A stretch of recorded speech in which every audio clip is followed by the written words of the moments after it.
Welcome to the show. Once again, we have a fabulous lineup of guests to energize and inspire you.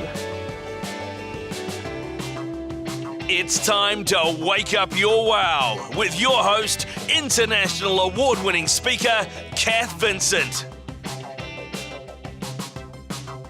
On the show tonight, rock legend turned internet marketer John Ojarka talks openly on making music, making money, and making it happen. Fitness instructor Susana Lopez reveals a fascinating mix of exercise disciplines for your mind and your body. And executive director of anti-violence charity Shine talks about having courage in life and in business. And in the Wild Records music slot with Jesse Wild, we hear from singer-songwriter Hugh McCarroll. All this and more to wake up your wow. John, I'm so excited that you're here. Yeah, thanks for having me. Thanks for joining us. Now, you are something of a rock legend. Now, you've had a bunch of recording deals, you've been with Warner, you've been with Interscope, and your music's been on loads of soundtracks as well. Yeah, in terms of soundtracks, I was in What Happens in Vegas, so it was the end credit song there. Mystery Men was in that soundtrack, Clubland. I was in The Hammer. I did a version of Johnny Cash's Ring of Fire in that film. A number of TV programs and things like that over the years. Yeah. And I put out 3 albums of my own, and yeah. You have had heaps of major record deals. Yeah, heaps. I don't know. I've had, technically, I suppose there were actually four deals in there, but 3 records came out. Initially, I was signed to Interscope. Interscope, one of the largest labels in the world. Later, had a deal with Universal briefly that I got sort of dropped from Universal, but then was re-signed to Warner Brothers subsidiary for one record, and then more recently an independent label. Right. So, I mean, that's the kind of success that a lot of musicians could only dream of. Sure. But that, for you, hasn't been a rosy story. No, I mean, it was great for a second. It looked like I was set to be the next big thing, and I had a great experience. I got paid quite well from the initial record deal and publishing deal. So, how much are we talking? What kind of record deal are we talking? It was in the ballpark of 2.2 million. Right. Okay. So a lot of musicians would call that success if they got to that. Yeah, no, on the financial level, it was successful. You know, the disappointing part was that when the record actually came out, all the promises to sort of stick with you through thick and thin that every label is going to make, they didn't really happen. The record didn't sell enough copies, and I was dropped from the deal. Right. That must have been really disheartening. Yeah. No fun. No conversations, no let's work on some new demos, just literally a phone call from the lawyer saying, it's over, and wow. and you're back at square one. And so what happened when you got back to square one? As I mentioned, I kept at it. I got back on the horse and got multiple new deals and kept trying to get deals, but the truth was that after each deal, it just kind of kept getting worse. It got harder and harder because the deals got smaller and smaller, as did the labels. And each time, I just wasn't selling enough copies, and it was starting to, look a little grim. Right. Then what action did you take? I had started exploring other ways to make money because the writing was on the wall, and if the bank account didn't turn around, I was going to need to get a job. And whoa! Stop! I did not want to do that, nor did I have the skills to do so. You don't have the haircut for a job, really. Exactly. That was my argument. So one day I'm sitting there on the computer, and I've been wondering about this whole make money online thing that everybody sees everywhere, and that seemed perfect. I could be autonomous, and one night I sprang for a course. I spent, I think, $200 on a course that promised to make me millions of dollars, little to no effort while I was sleeping. So I buy the course. I sit up all night. I spend, I think, $10 on advertising. It was a paid advertising-based strategy, so I got kind of quick results. And lo and behold, I woke up and I sold a $20 ebook, and I was hooked. I was convinced that where I can make, so one $20 ebook or whatever the product might be, there was more money to be made. So you spent $10 and you made $20. Yes. Cool. Doubled your money. I like it. I did. And it was, it was inspiring. You have this cynicism about these things. They're all scams. It's all rubbish. And for it to actually work was kind of inspiring. And again, it gave me hope that there were other avenues out there for me that didn't involve getting a day job.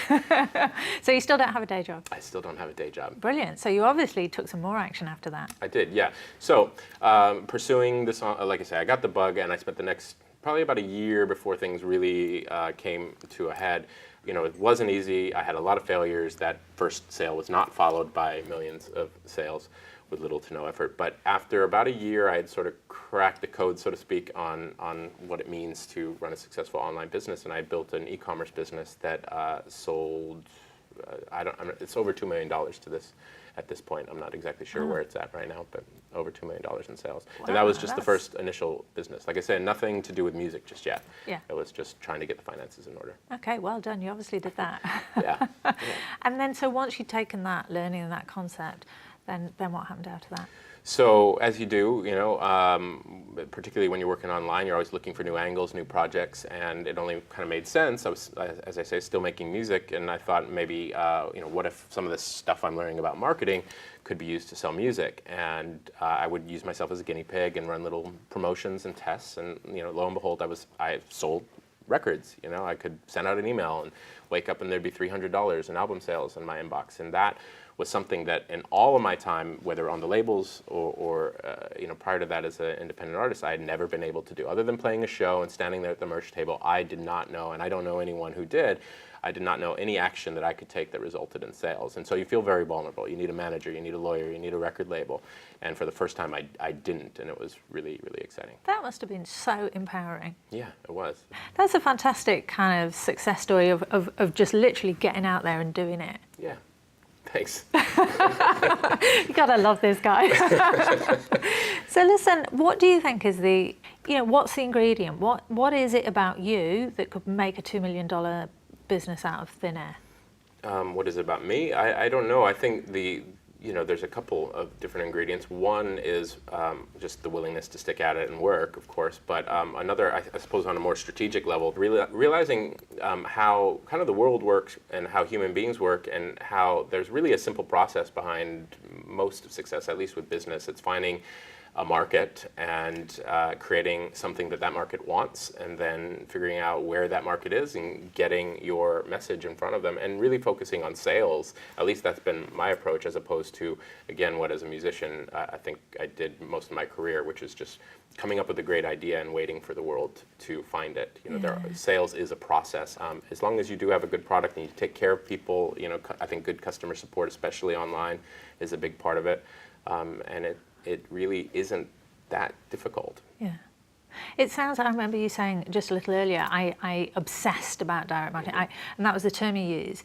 Is there something about just digging in? Is there some personal attribute that people need? Well, I heard Gary Vaynerchuk, he's a business author, and I'm a big fan of what he's all about, but he, in his book, Crush It, I think it was, and I'm definitely paraphrasing here, but talked about having the entrepreneurial spirit in your DNA, and some people have it and some people don't, but I think there may be something to that. Some people get extremely, a spark goes off, they get obsessed, and won't let up until they've accomplished what they are out to accomplish. Well, I think that's great advice for all of us. Don't let up until you've accomplished what you set out to. Yeah, and it helps if you have a roadmap along the way. You'll get there far more often if you do. Yeah, brilliant, John. Thank you so much for joining us. Absolutely, thanks for having me. Cheers.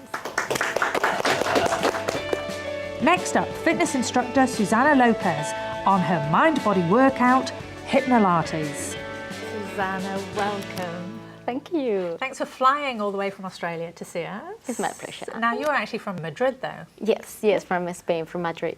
And today you're talking to us about Hypnolates. Yes. Explain Hypnolates. You actually developed this, didn't you? Yes, I did. Hypnolates is a mixture, like a mind-body mixture between meditation and hypnosis and Pilates, or Pilates and meditation and hypnosis. It's all mixed in a class. What an interesting idea. So as you say, it's the mind and the body working in harmony. So would you call Hypnolates, is it an exercise regime? Is it a mental health program? What would you describe it as? It is mostly an exercise regime that have the components of the mind and how fit foods, healthy foods works in the body. Yeah. So the mind, the body can work together. Right, that's interesting because a lot of people I know, they might focus on exercise, but maybe they're not attending to the other part. And this is the two in harmony. Yeah, I see it as, I call it the 33%. Everything is 33% to make the 100. So the first one for me, it was also always the physical. Yeah. The second one for me was like the mind. And the third one was the feed foods, foods that makes you feel good. Right. So if you have the 33%, the three parts, yeah. everything works together. But if we were missing one of them, normally I could find myself in the past working really hard in the gym, doing running, doing marathon training, but don't getting any results, don't losing the weight that I want to lose, and don't getting the results that I wanted because something was missing. Right. Now that's actually really interesting. So the three parts are exercise, mind, and food. And food. And in the mind, I also include a little bit the energy, like the how you feel in the energy inside the emotions. Yeah. So what advice can you give us about managing our energy? Because we all go through these kind of peaks and troughs. Yes, we do actually. You can feel it. When the energy comes through, when the emotions come through, the best thing to do is just go with the flow. And it sounds like it's really easy, but it's quite really hard. It's taking a moment and take a breath. Pilates work with breathing. So what I did in the class is just take a moment and start settling yourself and just breathing. And just getting into the body, because we feel energetically talking, we feel like we go above the body, Yeah. we're flying away. Actually, people do try and suppress those kind of emotions that come up, don't they, rather than breathing and being present with them. Yeah, so what happens is it's much easier to suppress them because it takes a little bit more time to manage them and to learn to manage them. So in today's life, we're looking for very quick fix normally, and quick things, and quick food, and quick everything. Yeah. And it takes a little bit more time. What would you say to somebody, not mentioning any people, but say someone's very busy, can't kind of take the time, wants to eat a bar of chocolate? If it makes you feel good, eat it. Yeah. It's just afterwards, how do you feel? And are you eating the chocolate because you want to suppress an emotion that is coming up, like a bit of stress, anxiety? Are you eating the chocolate because it makes you feel good or laugh?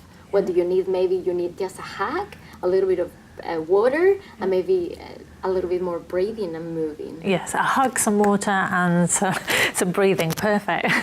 Now listen, you've captured a lot of this stuff in the book. You're actually on your way to do a book signing in America. Yes. Congratulations. Yes, thank you. Now tell us what we can expect in the book. You can expect things that you already know. For where I come from, where things that I always saw when I was little, like my mom was struggling with weight, my grandma was struggling with weight, my auntie was struggling with, so I did struggle with weight. Things that we already know, then you can get any results with breathing, with easy exercises. It doesn't have to be killing exercises. So with the book, I want to women realize that every single answer that they have is inside of them. Then they just have to go inside and reach for that. That will make them to feel the best. Yeah. Right. And where to from here for you? For me, whatever the book take me, it really is like a journey. Every time that the book says going somewhere, I say yes. Yeah. No matter where it is. Yeah. And my next stop will be in November when I'm going to do a book signing in New York. Yeah. And I thought, why not? So I said yes to everything. It's a journey for me. Thank you for taking us on that journey with you, and we wish you every success with that fabulous book. Thank you. Thank you. Next up, Jane Drum on what it takes to grow a charity. Jane, welcome. Thanks so much for joining us. Thank you very much, Cath, for inviting me. Now, you are the Executive Director of Shine. Tell me a bit about the work of that charity. Well, our objective is to keep victims of domestic abuse safer in their own homes. So our name is actually Safer Homes in New Zealand Every Day. And tell me a bit about how you got into working with Shine. Well, it was a long time ago. I'm in my 18th year now. I used to be a probation officer. I was a probation officer for about 13 years. Yeah.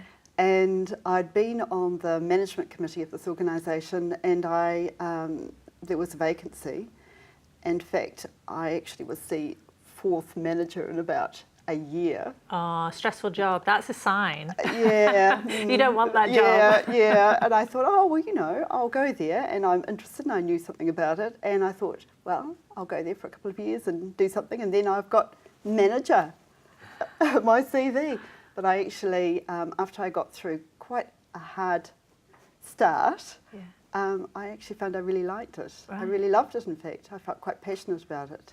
So it must be, as you say, you mentioned having a hard start. It must be quite a difficult environment to work in.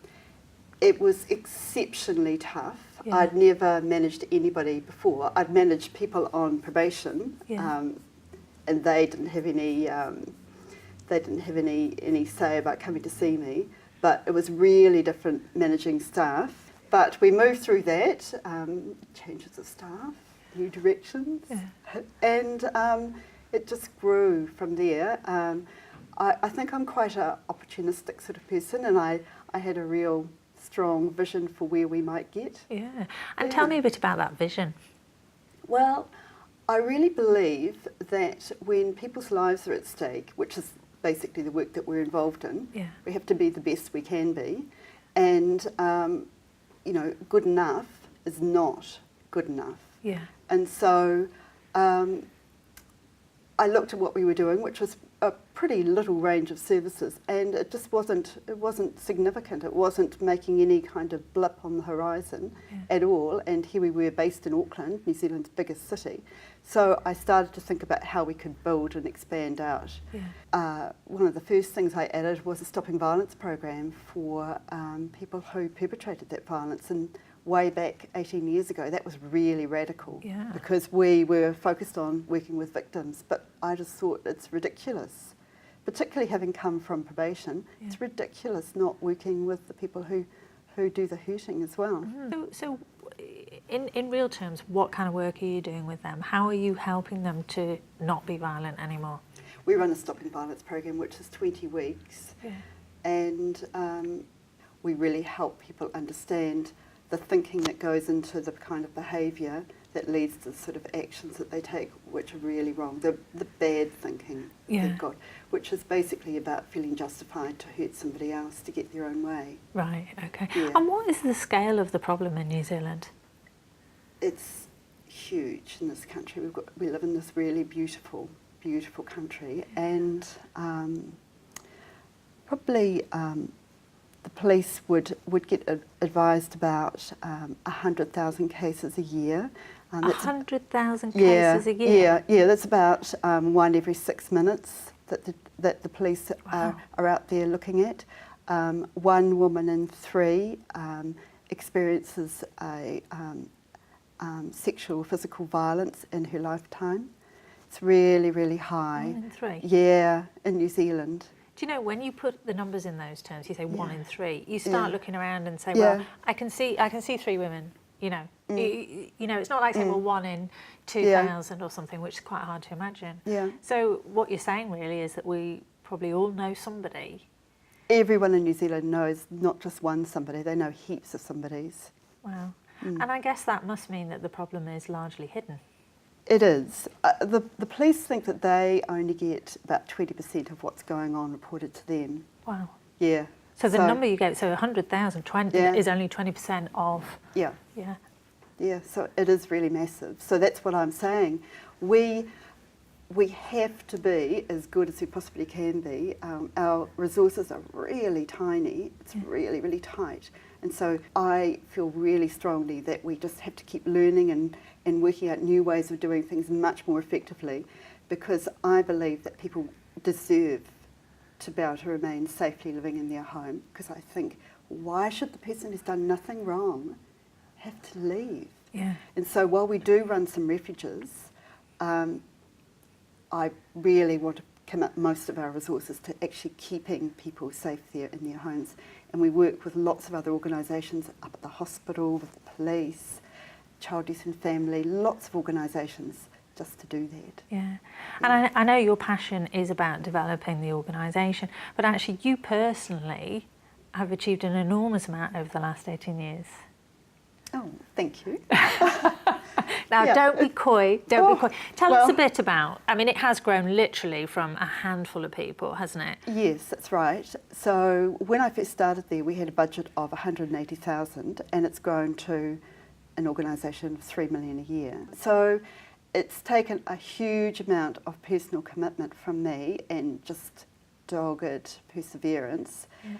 I think the key thing, though, is that there's a great staff that work with me, and so it's not a solo voyage. I'm not like, the Lone Ranger or anything. Yeah. And so one of the things that I'm really proud about is that we've created an organisation that's really high achieving, and it attracts fantastic staff, just wonderful, really smart people, and that's really this is the secret to my success. I get to get all the glory, but actually it's the amazing people that I work with. Yeah. Yeah. So there's heaps of little kind of clues about what makes up success. So give me your top 3 real quick. Perseverance, Yep. stickability, Yep. and being curious. I like it. Yeah. Listen, thank you so much for sharing those tips with us today. Thank you, Cath. Thank you.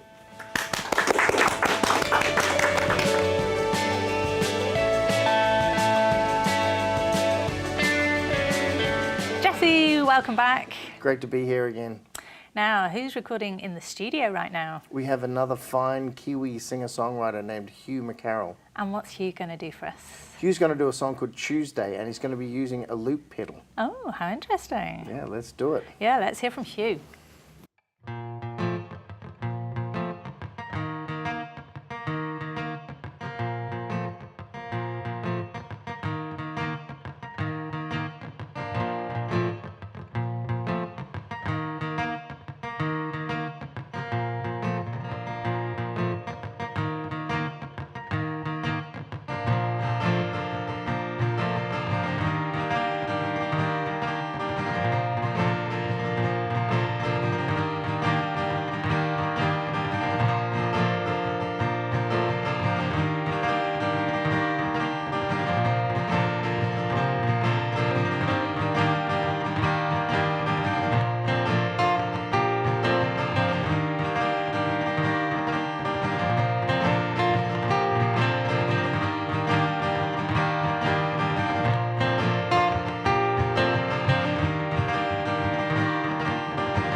sit with you sit with me.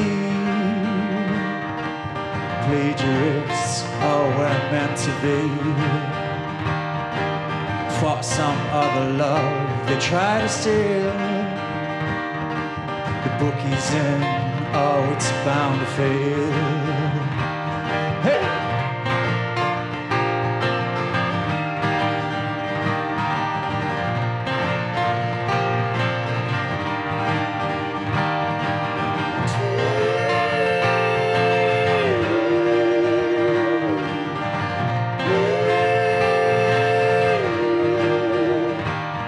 Such energy, the piper's song, and I'm feeling it, oh, so what could be wrong? And I'm so involved in your love, I shouldn't have, but I was lost. But I've been thinking lately if I stay a while, let's put this quite simply, I'm not done with it. and I want your love, and I feel it, and I feel it. I'm not king of war, but I love it, and I love it, yeah. I love it, know it's time to get you. Love it, love it,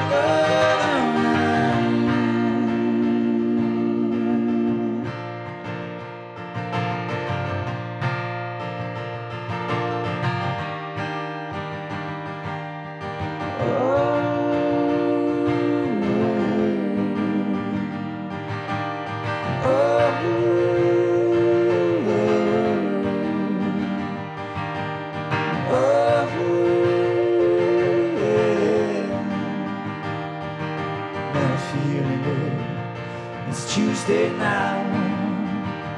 It really took to me that ocean sound, and all the very best.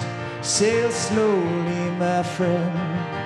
I shouldn't have, but I was lost.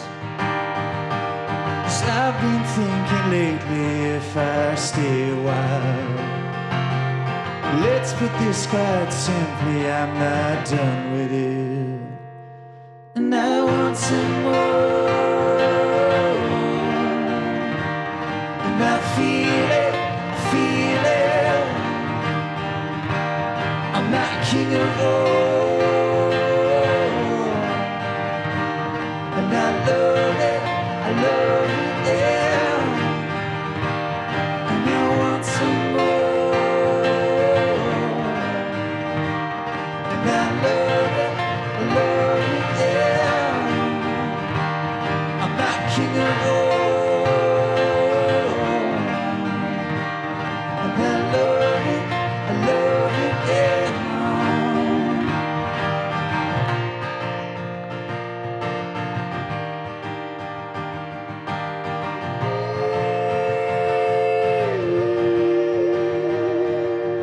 I'm not king of war, oh,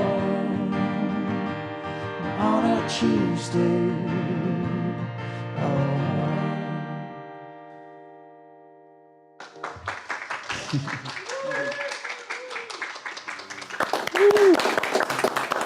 Good stuff, Hugh. Hugh, well, then that was awesome. Thank you, Kath. Thank you. That's a lot of music for one person.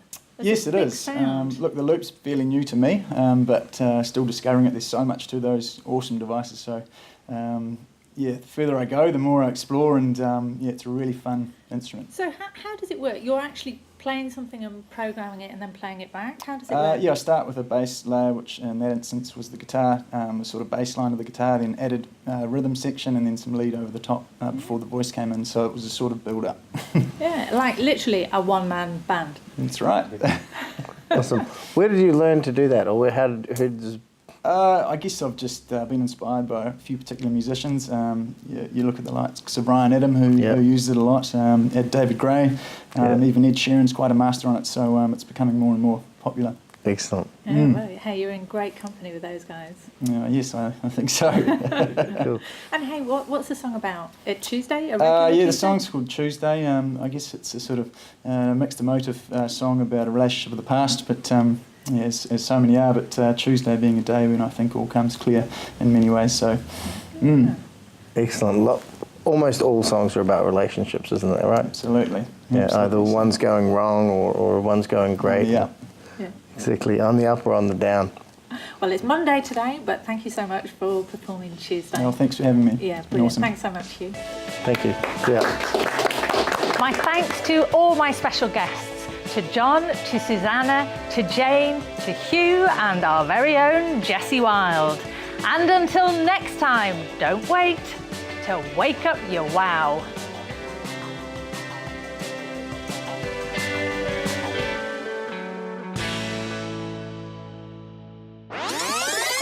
I bet your underwear's really rock style, isn't it? Well, I'll never tell. But Later.